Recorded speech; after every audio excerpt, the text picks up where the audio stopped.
Jurassic World Fallen Kingdom came out the other week, and the reactions have been very mixed. Some people like myself really enjoyed the movie and had a lot of fun watching it, and others really didn't like the movie at all.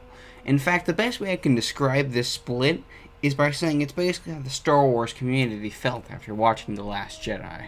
Critics have been giving the movie a score of about 51% on Rotten Tomatoes, while audiences have been giving it a score of about 58%. Which compared to The Last Jedi is a fairly even split between reviewer and audience. In addition, I've noticed that a lot of the reviews on YouTube of the movie have been fairly negative, and there's a severe lack of positive enthusiasm for the movie, so I figured that while I'm analyzing the critiques that this movie has, I'd pitch in my own 2 cents and give a review of my own. But before I begin, I'd like to start by saying that I am acknowledging that this movie has flaws. This movie isn't perfect, and no movie is for that matter, and no movie should be treated as such either. I just think that this movie is getting an unfair amount of hate sent its way, and I'd like to do it some justice. Whether that's my love for the franchise talking or my love for dinosaurs in general. It just makes me sad to see this franchise that I've loved since I was a little kid get picked apart and torn to shreds by critics, especially since these last 2 movies that have come out in recent years have been the only 2 that I've been able to see on the big screen. I'm not expecting to change everyone's mind by making this video, because that's impossible. The damage has already been done, and there's some people that just won't change their minds no matter what I tell them. But I am hoping to change a few minds, as every little bit that goes towards getting this franchise to stay on its feet helps. So without further ado, here's my analysis and review, which will contain spoilers, for Jurassic World Fallen Kingdom.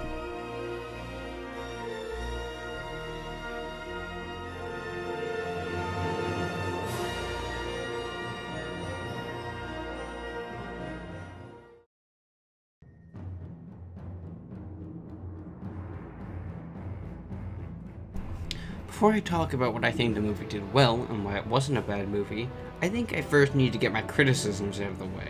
And most of my criticisms come from the trailers. Don't get me wrong though, the trailers are well made, well shot, and well paced. But I'm talking about the details from the movie that were revealed in the trailer. The trailers reveal important plot points like the betrayal of the hunters, the auctioning of the dinosaurs, and the creation of the Indoraptor. And it did kind of take me out of the suspense to see how the entire scene with the T-Rex played out. For a movie that relies as heavily as it does on scare factor and suspense in the 3rd act, it really did kind of take me out, I must admit. Now personally, if it was me in charge of advertising for this movie and I had to pick out the shots to use for the trailers, I would have only used shots from the 1st and 2nd acts to make it look like it was just another run-of-the-mill dinosaurs on an island movie. But then, once you get to the 3rd act, it turns into a claustrophobic, suspenseful horror film. Although I suppose it wouldn't really matter too much, as the information revealed in the trailer seems to be the least of people's worries with this movie.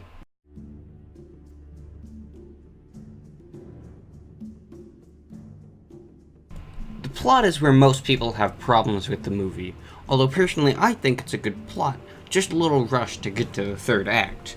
But before I go covering the plot points that people say are just plain stupid, I want to talk about the people that say that this is just a rehash of The Lost World. The Lost World's plot is essentially saving the dinosaurs from being swarmed by tourists and thrill seekers in order to protect them from getting hurt or even killed. Meanwhile, Fallen Kingdom's plot is saving the dinosaurs from extinction itself and the introduction of dinosaurs onto the mainland. Although there are several similarities to The Lost World, like a big game hunter, a corporate shill looking only to make money, and dinosaurs wreaking havoc on the mainland, I'd hardly say that that's enough to qualify this as a rehash of The Lost World. Although there are some plot points that need addressing, for example, the betrayal of the hunters was way too rushed, and there's also another point that I'll get to later in the video. But aside from that, it's much more sound than people give it credit for. And although the pacing isn't perfect, it's not exactly terrible. In fact, I think it's actually pretty well paced. Another point I hear brought up a lot is that the humor just falls flat every time, when it actually got a couple laughs out of me, and as well as several other people that were watching it in the theater. And I of course can't talk about the plot without talking about the ending, which brings me to my second problem with the plot of this movie. The reveal that Maisie, the little girl, was a clone is actually one of the best plot reveals, if not the best reveal, in the Jurassic Park franchise. I actually audibly gasped when I figured it out, but the problem is they didn't do anything with it. And because of this, it's a little less believable when she pushes the button to release all of the dinosaurs at the end to save them. Although granted, I could understand why she did it, but it's not nearly as developed as it could be. Also, I've seen a bit of a misconception going around that people think that she is actually a dinosaur-human hybrid, when in actuality this isn't true and there's actually zero evidence to back this up. Also, another thing I've noticed that people seem to think that because the dinosaurs were released onto the mainland, that it's going to be the end of humanity. But I want you to think about that for a second. There are 11 species that were released, 12 including the mosasaurs. At least 4 of them can't reproduce, and that includes the mosasaurs because there's only one of them, and all 4 that come to mind are all carnivores. And they're not exactly going to be that hard to kill with the full strength of a military. But all in all, despite the criticisms that I have, it's still not a bad plot, and it's way better than people seem to give it credit for.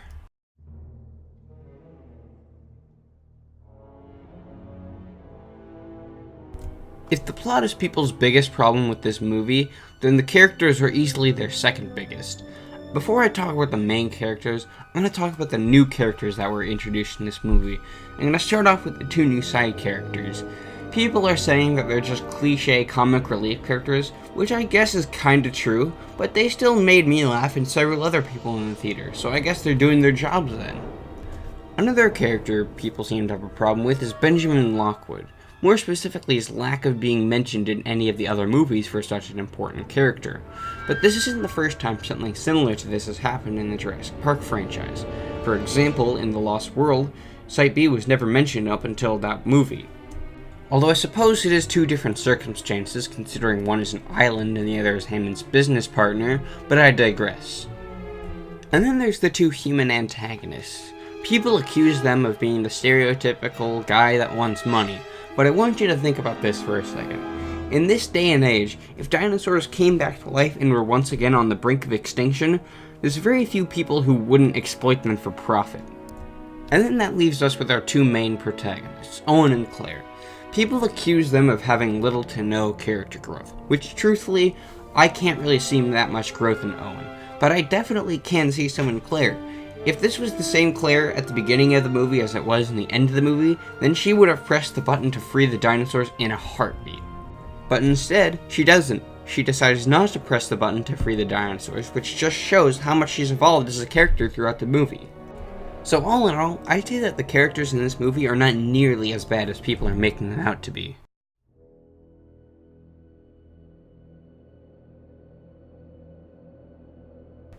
And of course, I can't talk about this movie without talking about the absolute star of the show, which is of course the Indoraptor.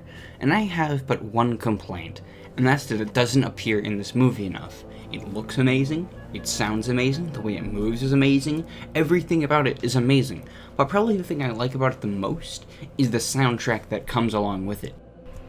Michael Giacchino did an amazing job of composing it, and the rest of the soundtrack for that matter. And if you haven't seen the movie yet, or at least listened to the soundtrack on YouTube, just listen to this clip from the soundtrack.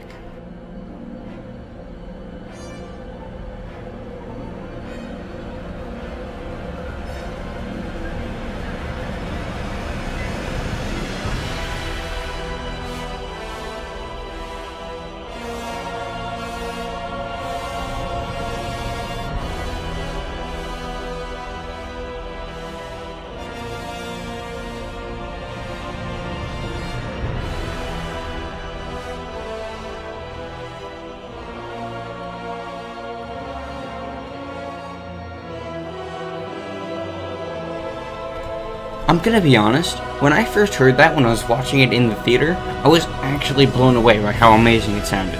And to top it all off, I'm pretty sure that that scene with the Indoraptor on the roof of the mansion is probably one of my new favorite scenes in all of Jurassic Park.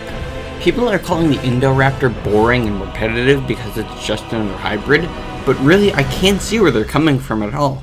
This Indoraptor is amazing and added a lot of suspense to the third act.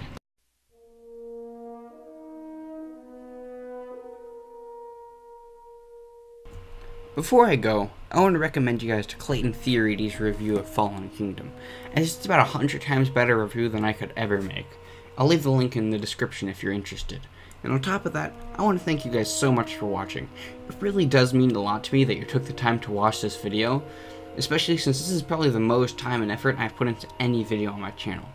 I know I've been inactive for quite a while, but I really do plan to change that coming up, because I still enjoy making videos. But whatever the case is, I'm glad you watched my video, and I'll see you next time.